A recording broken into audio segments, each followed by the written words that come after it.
Welcome to the Leading Owls podcast, brought to you by Rice University's Doerr Institute for New Leaders. Each week, we bring you inspiring stories and practical tips from successful student leaders, faculty, and staff, along with leadership experts and coaches that will help guide you in your own leadership journey.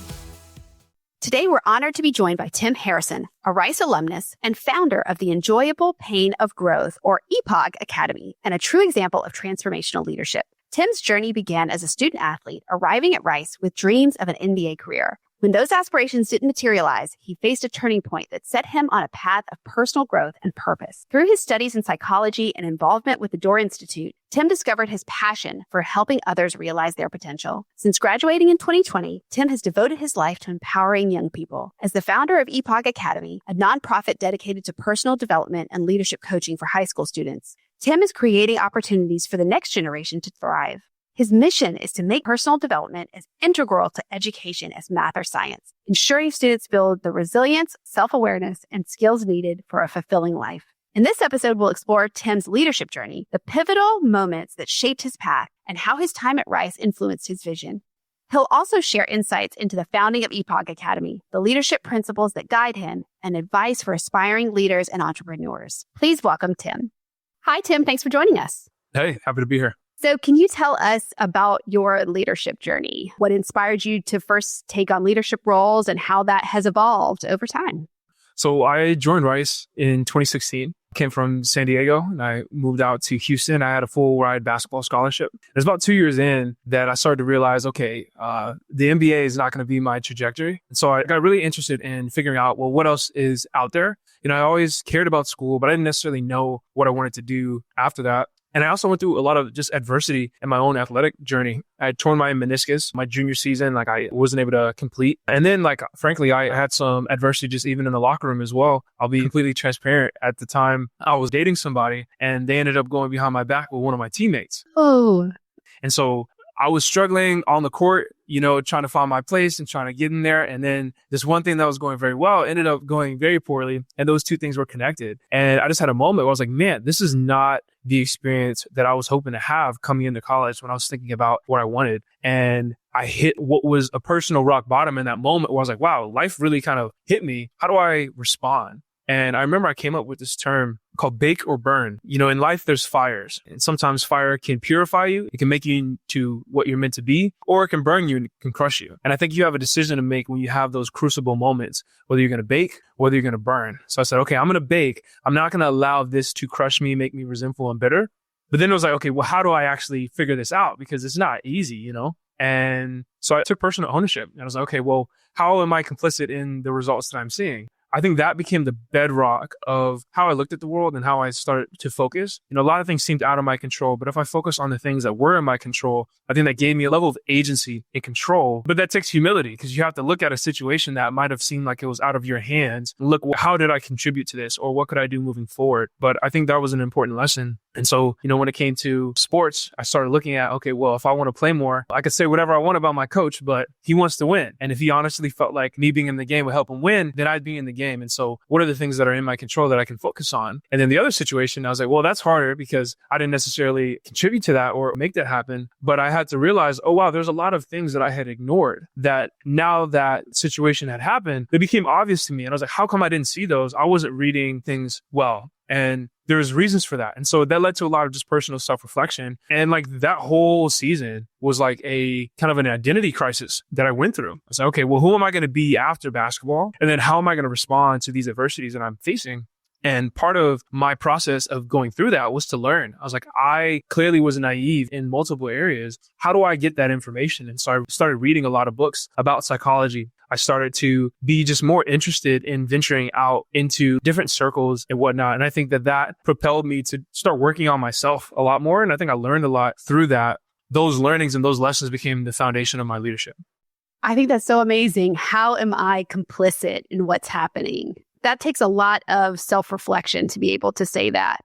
Yeah, and it's difficult because it's, to the untrained eye, it's hard to tell the difference between blame and ownership. But just because I take responsibility doesn't mean it's my fault. Sometimes, there's pieces of it that you contribute to, but if you don't take ownership over things, then you're not able to respond differently in the future, because there's nothing you could do, then there's nothing you can do. And so it's actually in your best interest to find, how is this my fault? Because then you can actually change that. You have control over that. And so I think that season, I was already interested in psychology, but I think I went a lot deeper into that because I wanted to understand myself. And I think that made me a lot more open to seeking out different things on campus. And I think that was part of the reason I started getting involved with the Doerr Institute, is because I was reading all these books. I was reading like an hour every morning, and I found a lot of just insight in it. I found it so empowering to change how I looked at the world. But then I found out about coaching, and that to me seemed more practical and more hands-on. I'm like, okay, I've read all these books. I learned these things. I've changed my mindset a bit, but now I want to do something with it. And I noticed that a lot of people who didn't go through that experience that I went through of educating myself and doing this self-reflection, that gave me the ability to then see things that other people didn't see. People started to come to me for advice on different things, or people just kind of looked to me as a leader. And I didn't realize that my own attempts at just kind of building myself back up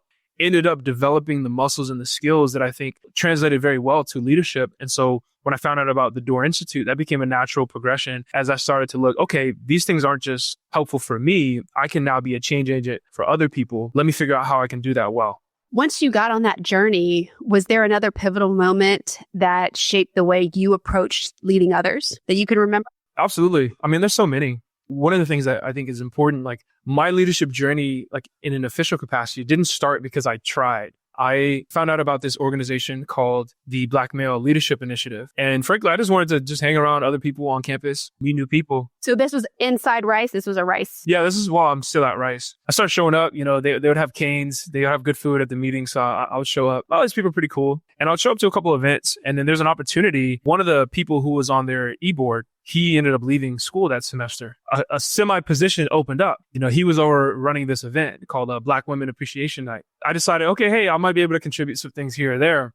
And I just really fell in love with the process. I was able to get us like a really nice speaker, setting up the event, looking at the feedback from last year and making changes. And I was like, man, I really like this process of making something happen that's going to be positive and working with people to bring it together. And we threw a great event, and it ended up getting a certificate of recognition from the late Congresswoman Sheila Jackson Lee.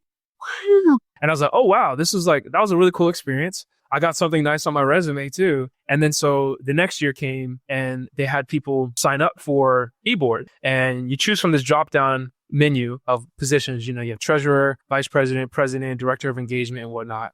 And keep in mind, I'm still an athlete. I'm traveling. It's a lot of training. And so I'm like, I don't have time to do like a major role. Let me just do director of engagement. This is what I did. I'll just do another event. I'll add it to my resume and it'll be cool.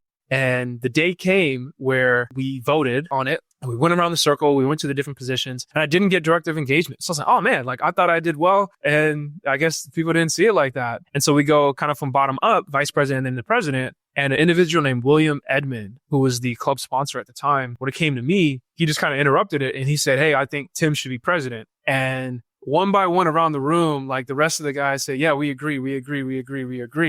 And I was like, whoa, it caught me off guard. A big shout out to William for that, because I wasn't going to go for it. And I decided to take it on because it kind of called me to that. And I also knew I had support. And so that was like my first official leadership role. And that's how it got started. And I fell in love with the process, and it just history from there. What a great story. And I feel like we get that a lot with Rice students. A lot of them don't think of themselves as leaders, or they don't feel like they're ready. They don't feel like they can raise their hand. But then you see how other people see you, and they see you as a leader, especially, someone older, an advisor. A lot of our students need that extra push, that extra vote of confidence to really take on those leadership roles. Yeah, no. And for me, it was also time. I had a lot of things on my plate. I was like, I don't know if I could have the time for this. But then, someone else, his name was Noah Minjesteed, and he was like, we'll support you if you're gone. And I realized, I don't have to do this alone either. And I think that was the second piece of it. It's like, one, that's how people see me. So let me step into that. But also, I don't have to do it alone. You can't do leadership alone. It's always a collective effort, and you need people that you can lean on for that. That was just a pivotal moment and a memory that I hold, I cherish, definitely. How would you describe your leadership style now? Yeah. I mean, I get this question sometimes. I don't feel like I like the question. Not that there's anything wrong with it, because the way I look at leadership is about adaptability. That's actually something I learned from working with my coach at the Doerr Institute. Shout out to Ruth Reitmeyer. She was my first coach. I remember a specific session where I was talking about, I remember vaguely, I was talking about, in essence, like when I behave one way in one environment, I get good results. But when I behave the same way in a different environment, I get different results. And I think it had to do with like in an athletic environment on the team versus maybe in an academic setting, something like that. And I was so caught up on, well, is this right or is this wrong? Because in some situations it's good, some situations it's bad. And she told me, she said, hey, it's like a tool belt. You don't just want to have one tool in your tool belt. You want to have a range. And it's about knowing which tool to apply in which situation. And that gave me a paradigm shift. So I don't have to be one way. I don't have to be the other way. It's about having a range of responses and then having the wisdom to choose the appropriate response for the situation. And so that's how I like to think about my leadership style. It comes from a level of self-awareness of like, how am I wired? What are my natural tools? But then in what circumstances do these tools need to be applied? And is this going to work with this person at this time? And balancing all those different factors rather than saying, oh, I'm this kind of leader. I like to have a bit of range that comes from who I am, comes from a place of authenticity, but is adaptable to the situation. Do you remember a specific challenge when you were a student leader that you had to face and overcome? Yeah, there's plenty. Let me think of one. I mean, I know a lot of things were around my time because I was leading BMLI. I was traveling and competing on the basketball team. I was doing research in psychology. And then there's all these other projects and things that I did. I wrote music and all that. And I remember I always felt pressed for time. And I got to a point where my system just wasn't working. I had this like little notebook I kept in my pocket and I would write everything I had to do down there. And it worked for some time, but it got to the point where, I might have go buy groceries next to, I need to send this email next to like things that are super important. And there was just no sense of prioritization. I was like, okay, I need a different system. And so I distinctly remember that summer, I just went through a whole bunch of different softwares and tools and apps, to-do lists, whatnot. And I came across like a couple. And I remember I just updated my systems. I use this app still to this day called Things 3. It's like my second brain. And I just put out everything that's on my mind, but then I have another process of like organizing it and prioritizing it. And for me, that just opened up so many things. I don't know how I did it before, but that's just one of those subtle things, like getting it out of your head and not just trying to manage everything is like super, super important. I think that'll be really helpful for our current Rice students because that's one of the things we hear about the most, time management. I don't have enough time. I don't know how to manage my time, especially, the first years coming in. If they never really had to do it, their parents helped them. So that's a great tip for them. Yep. What are some skills or insights that you gained through your work at the Doerr Institute when you were a student? Yeah, well, I mean, I think for sure the one I mentioned about just the tool belt, like I think about that fairly often. Another thing I remember in one of my sessions, it was just about culture and about climate. I think she said leaders control the weather, meaning you can be a thermostat or you can be a thermometer. A thermometer reacts to the temperature in the room. So if the culture is like this, then you just react to it. But leaders are thermostats. They set the tone. Like, it's going to be 71 degrees and then the climate adapts as a result. And I think I just take that mindset of like, I don't have to conform to the environments around me. I need to have clarity internally on what my values are, what I stand for. I need to stand on that. And eventually the temperature changes and will adapt to that. Now, you also have to know, well, what temperature is appropriate for the room? You don't want your room to be 80 degrees. So you need to know that. But that one really sticks with me too. It's about controlling the weather, stays on mind. What would you say to a current Rice student who's considering doing Doerr Institute programs? How can they make the most out of their experience? You have nothing to lose. You get an executive coach and top tier leadership training for free. Like as soon as you graduate, this stuff is going to cost thousands of dollars. So take advantage of it now. It's one of the best things I did at Rice.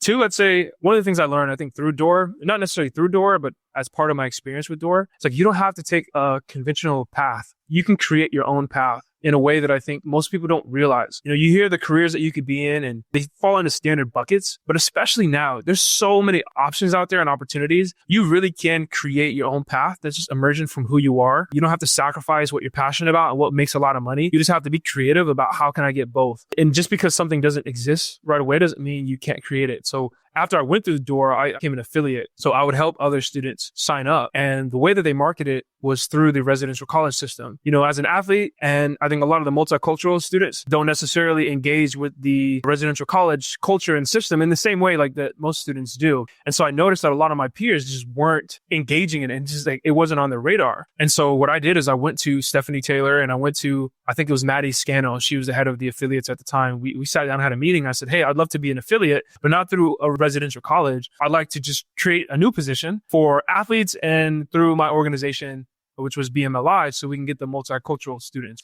And they're like, oh yeah, that's a great idea. And I just realized, oh wow, I just kind of created my own position. But if I had just thought, oh, okay, well, this is my only way to do it, then I would have just fallen in that. And a lot of students who ended up signing up wouldn't have signed up or wouldn't have found it. I think that taught me in a weird way, like Doerr taught me that because I experienced it through Doerr or working with Doerr, but you don't have to just go down the track that's there. You can create new things and you can update the structures and systems around you. And just because it's a certain way doesn't mean that's the way it has to be.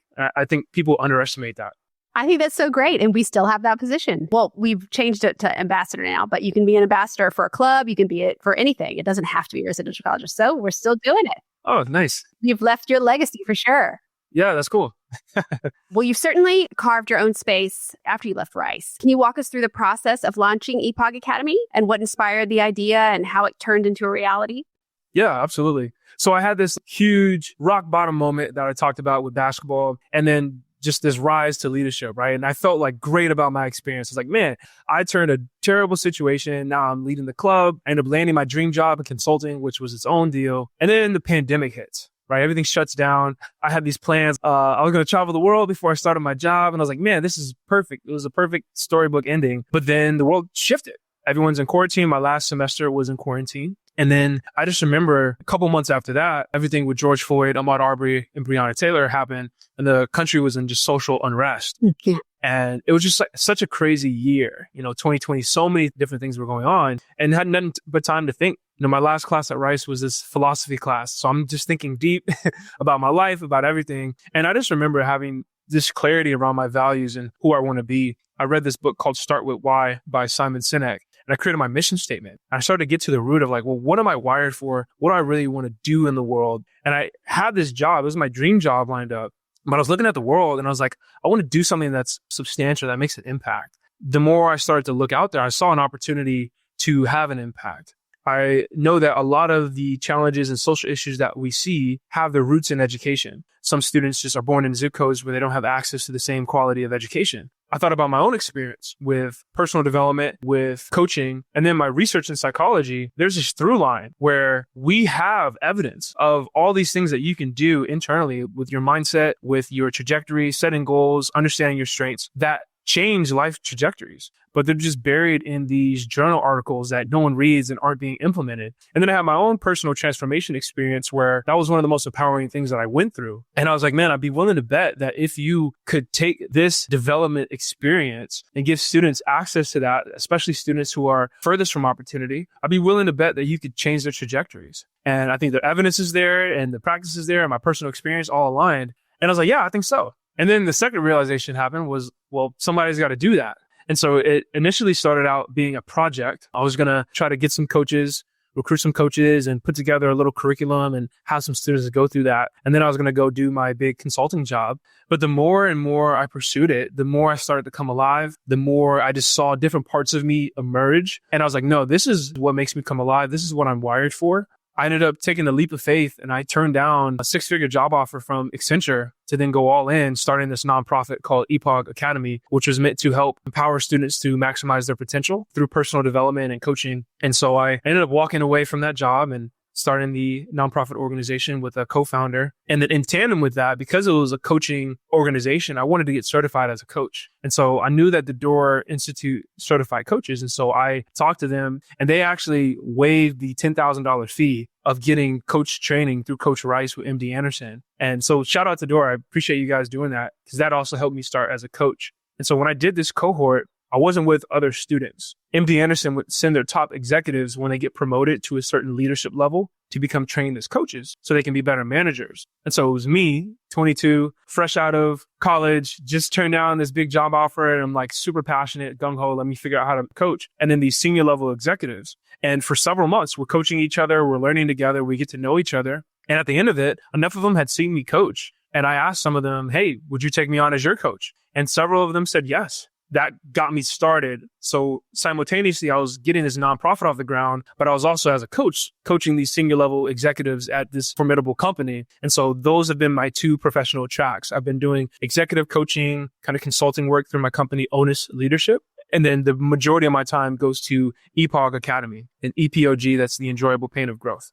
I love it. That's just an amazing story. The way that you took every single opportunity that came your way and really turned it into something incredible. And not just something incredible, something that gives back to so many people. What has been the biggest challenge in leading your companies? And how did you navigate it? I mean, if you could pick one. Yeah, no, I think there's many. One of the things that I've learned is who you are is how you lead. Personal development and leadership development aren't as separate as I think a lot of people think. I quickly noticed that my own personality, my own strengths and my own weaknesses, it started to manifest in like how the business was operating, which makes sense, especially as a small organization. Leaders control the weather. And so if I am super strong at certain things, naturally the organization is going to reflect those strengths. And if I have certain gaps, naturally the organization is going to reflect those gaps. And so one of the quotes that I love that has supported me, it says, find out who you are and then be that on purpose. And funny enough, that's by Dolly Parton. I just love that quote. Learn who you are, how you're wired, what is your personality type, what are your strengths, what are your gaps, what's your story, what beliefs do you have? When you get really clear on that, then you can do so intentionally. I think a lot of times we just throw things at the wall and you find what sticks. And I think that's good, but you still have to find what sticks. And once you find what sticks, just throw that and a lot more things will stick. And I think so much of my approach to relationships, my approach to leadership, my approach to business, my approach to who I go into partnership comes from a deep awareness of who I am, what my strengths are, what my gaps are. And when you learn that, you also are able to see other people for who they are too. I took a lot of personality assessments around that season too. I got very clear on like, this is how I'm wired. I do a lot of self-reflection. But when you learn that there are different types of personalities, you learn yourself, but you also learn the ways in which other people are different from you. And I think that's important too, because otherwise you might mistake personality for character. If someone is super high on conscientiousness, that's one of the traits in the Big Five personality assessment. You know, you're slightly lower on conscientiousness. That means that they notice messes before you. And you might, if you're slightly less, it's not that you're dirty. It's just like you have a higher tolerance for disorder or whatever the case is, right? And so how that plays out in the relationship is like one person is always nitpicking that things are dirty or the other thing, right? But once you understand, okay, hey, we're actually like wired different. We're perceiving this different. It doesn't mean the actions change, but you have an awareness that people are just operating out of who they are and how they're wired. And I think it leads to more empathy and more understanding. And then you can kind of predict what are the ways that we're likely to bump up. Now that I know this about myself and now that I know this about you, I think that's been helpful for business partnerships. It's been helpful in my personal relationships. And it's just been helpful for like myself navigating my personal development journey. Where is EPOG Academy going next? What impact do you guys want to do next? The way we started off was we would connect high school students in low-income communities with executive level coaches, just like with the Doerr Institute. I found that for coaches through the ICF to get the next credential, 30% of the hours have to be pro bono. So you have this huge source of very talented coaches, coaching CEOs and whatnot that have to give away some of their talent for free. And so that allowed us to have this super high caliber talent service and then to make it accessible in low-income communities. And we would help augment their counseling departments. We did that for the first 2 years. We ran studies with researchers from Rice, and we found it was making an impact. They were more resilient, higher goal orientation. They had more self-awareness, and that was great. The challenge was it didn't scale, and there was challenges with sustainability. Once we got to about 40 students, we ran out of just private spaces for students to have conversations with their coach. The other thing was the scheduling logistics were very difficult. You have a fire alarm, and now all of a sudden we have 7 coaches sitting on an empty Zoom, and no one had communicated to us because just the ways that the communication channels were set up at the school. And then lastly, our program got cut because there were budget cuts with our largest partner. And it made us realize, okay, this is a very high touch, high caliber service, but we're impacting 40 kids with a campus that might have 200, 500, 2,000. And so we had to reimagine it. You know, our goal was to build an effective, sustainable, and scalable intervention that empowered students through personal development, but we ran into the scalability challenge. And so around the time of 2022, that's when generative AI took off. We had that ChatGPT moment in November of 2022, and I started experimenting with these tools myself. It made me way more productive immediately. And then I started seeing research on how AI coaching and human coaching had equal impact over a 10-month period amongst students. I also saw research that Character AI, which is an app that allows you to talk to fictional AI characters, it had higher engagement than YouTube, Instagram, and Facebook among Gen Z. Wow. And then I saw that the original version of ChatGPT, which was GPT-3 or 3.5, they released GPT-4, and the first version scored the bottom 10 percentile on the bar exam and the newest version scored in the 90th percentile. So I was like, whoa. Okay, we're figuring out how are we going to expand our programs. AI coaching shows some efficacy. Young people are engaging with AI chatbots, and these things are getting more and more capable or getting less and less expensive. And so I was like, okay, hey, I think there's an opportunity here, because if we can provide this service through AI, we can give every student unlimited support. And the main thing that would do is that would address the guidance gap, where on average, schools in America have a 400-to-1 student to counselor guidance gap. Wow. Right? The average student gets about 36 minutes per year with their guidance counselor. We know from research that high counselor caseloads are associated with worse graduation, worse well-being, worse attendance, and those negative impacts are exacerbated for Black and brown students and students in low-income communities. That gap's never going to be filled by humans alone. You're never going to get 4 times as many counselors to be in it. And even then, it's not going to be as personalized. It's not going to be as accessible and timely as an AI tool. So that was the big idea is, okay, how do we make personal development part of education? We had this service of high touch coaches, but there are challenges in reaching enough students and just the logistics of it. And then this new technology comes out. So it's like, okay, hey, let's try to develop a coach GPT or a coach version of this and then measure the effects and see how does this actually impact students. And so I recruited a team from Microsoft to help us build out this first kind of prototype. And I ended up partnering with a couple of different schools. We got 120 students on it. We had them take sessions and give us feedback and whatnot. And we learned that they like using it. They use it for personal, academic, professional things. But then also, notably, and this is what shocked me, they said they would rather talk to the AI coach than their counselor in the classroom.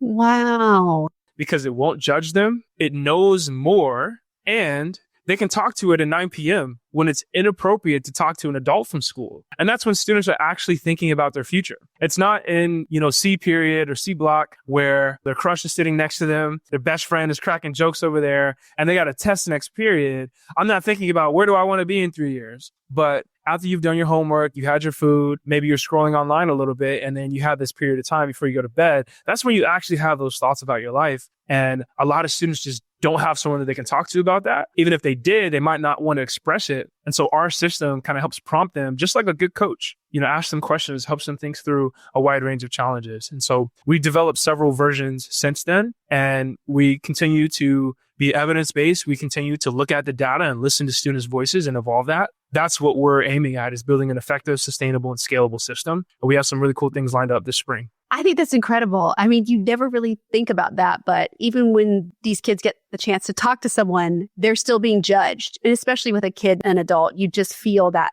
they're judging you in some way and that you're trying to figure out the right answer when there really isn't a right answer all the time. Mm-hmm. I just love that. I love that they like the AI because it wouldn't judge them. Yeah, absolutely. And not only that, sometimes you just don't know where to start. And plus, sometimes people are well-intentioned, but they don't have the practice or the skill set that's actually going to be helpful. In coaching, one of the things they teach you is don't give advice. You choose inquiry instead. Because a lot of times advice can limit someone's perspectives. People often resist advice. Sometimes you might come with a problem, but what you really need is more thorough exploration on your own and realizing you have the answers, but you just needed some support getting to those answers. And that's what our system is designed to do. And it's just most students just never receive coaching. I think it's especially valuable for them at the age where they're starting to make decisions about who they're going to be in their future.